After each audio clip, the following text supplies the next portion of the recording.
Republik Indonesia. Karena itu kami tentu bersama jajaran kami ini hadir di sini, ada Pak Wakil Bupati, ada Pak Kapolres, dan yang mulia hadir Pak Ketua Pengadilan Negeri Atambua dan kawan-kawan semua, termasuk tim media yang selama ini selalu mengikuti semua aktivitas kami, semua kegiatan kami. Tentu saya berterima kasih banyak karena semangat kita maju bersama, maju tak gentar untuk membela apa yang menjadi kepentingan warga Melaka di kawasan perbatasan ini.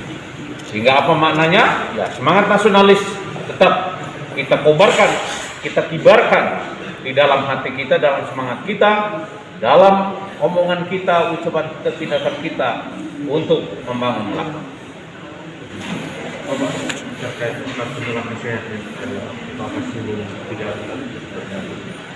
Kartu Melaka Sehat ini karena begini, kita ingin supaya setiap warga Melaka yang sakit dan memegang kartu Melaka Sehat itu, beliau bisa berobat di mana saja. Karena itu program kami adalah mengintegrasikan program kerja BPJS dengan kartu Melaka Sehat. Dan kami sudah menandatangani kerjasama untuk bisa melaksanakan semua kegiatan ini. Dan kawan-kawan BPJS juga sangat mensupport. Kenapa harus ada integrasi? Karena ketika ada integrasi itu kan programnya pusat. Jadi ketika warga Melaka sakit, ketika dia sakitnya di Jakarta, dia sakitnya di Kupang, dia sakitnya di seluruh Indonesia, dia bisa berobat di mana saja dengan memegang kartu itu. Berbeda dengan konsep-konsep kartu yang lain. Itu yang saya bisa sampaikan. Satu lagi Pak, soal terkait tadi Bapak singgung soal pemerintah bahkan belum sama sekali menyentuh APBD dan beberapa program prioritas Bapak yang sudah jalan, itu bagaimana? Pertegas lagi soal itu. Nah, itulah kehebatan saya dengan Pak Wakil. Kita harus katakan demikian. Kenapa tanpa APBD, wakil itu bupati dan wakil bupati bisa membangun? Kita harus cerdas. Tanpa APBD kita punya otak, punya akal. Salah satu yang saya buat, gebrakan saya untuk menekan TKD, kenapa per daerah. Anda tahu, begitu saya gebrak banyak demo, tapi Anda tahu hasilnya, 2 bulan saya dapat 7 miliar. Anda tahu hasilnya sekarang saya tarik lagi, sudah dapat 14 M. Itu salah satu strategi. Yang berikut, bagaimana supaya program itu jalan, kita harus buka diri. Kita ini kan bagian NKRI. Kita punya pemerintah pusat, kita punya pemerintah provinsi. Buka diri kita, kiat-kiat kita. Sehingga kalau dipertanyakan, dia pakai uang dari mana? Saya tidak bisa nyuri karena saya anti korupsi. Saya anti korupsi. Dan tolong dicatat kawan-kawan, saya hanya katakan begitu saya menang dengan wakil saya Pak Kim, waktu kami menang, saya katakan 100 hari kerja pertama, 100 hari kerja pertama, kami hanya melakukan audit. Kegiatan lain itu harus terukur, tidak bisa kita teriak-teriak. Jadi kalau pertanyaannya menarik, bagaimana caranya? Inilah kelihayan kecerdasan otak saya dan Pak Wakil. Bagaimana caranya supaya program itu bukan berarti kita 100 hari kerja, hanya audit saja tiap hari. Itu bagaimana kita mau membangun Melaka. Jadi di samping kita mengaudit, dan hasilnya apa? Tunggu, tentang 4 Oktober baru 100 hari kerja.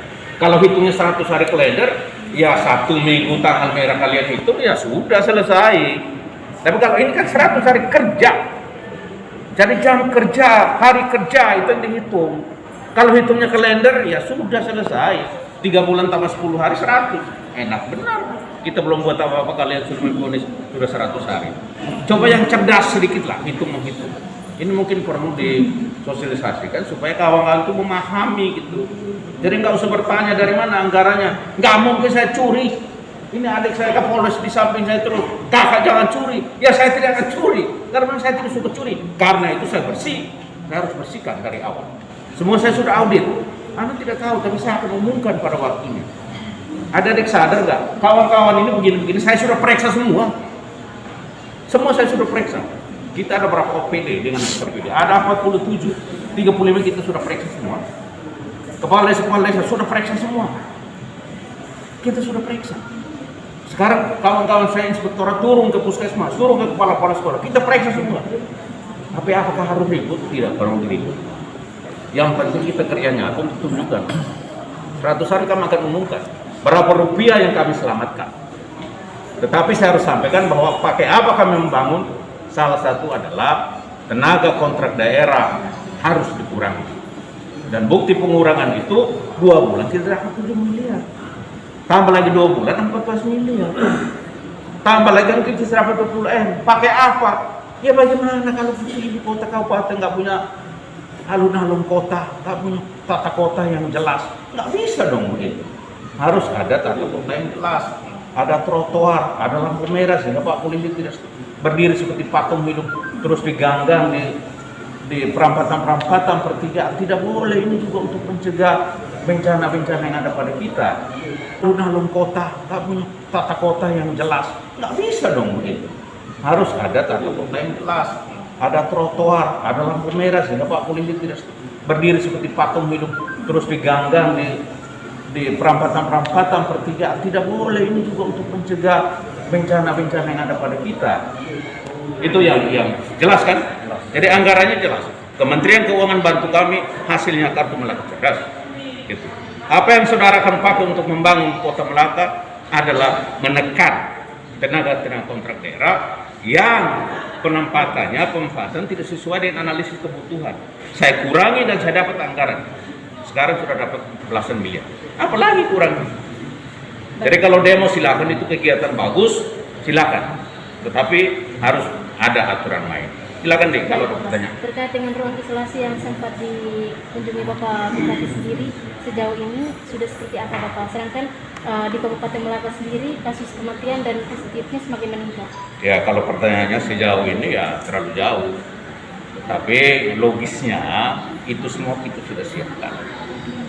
Mulai hari ini kami sudah komunikasi, Pak Sekda ada di sini, Pak Kapolres ada, Pak Wakil di sini, kawan-kawan semua. Kami sudah sepakat untuk mulai hari ini siapa yang sakit kena COVID langsung bawa ke sana. Karena kita sudah siapkan tempat, memang barang sudah ada, dan itu kita sudah desain, sudah rencanakan. Masih ada lagi yang lebih heboh, tapi saya diam, belum waktu untuk saya omong. Itu strategi-strategi kita. Ada lagi yang lain? Ya seperti kota yang indah. Ya. Itu harus ditata menjadi taman kota. Tidak usah khawatir, tidak usah dengar isu aneh-aneh. Kalau memang lapangan itu dipakai di mana? Mas saya masih punya lahan 4 hektar. Emang saya jadi bupati saya nggak punya aset. Saya punya aset, jadi nggak usah ragu. Di mana tempatnya? Ada di samping Anda, ada di belakang Anda. Tapi Anda tidak sadar di mana tempatnya. Saya punya. Saya bupati, saya tahu. Saya punya wilayah luas berapa, saya punya lahan berapa, saya punya anggaran berapa, saya punya SDM berapa. Saya tahu. Jadi terus khawatir. Ada yang beribut. Wah ini kalau dirubah lapangannya bagaimana? Saya ada lahan 4 hektar. Di mana tempatnya? Dekat sekali di situ. Tapi tidak ada yang sadar.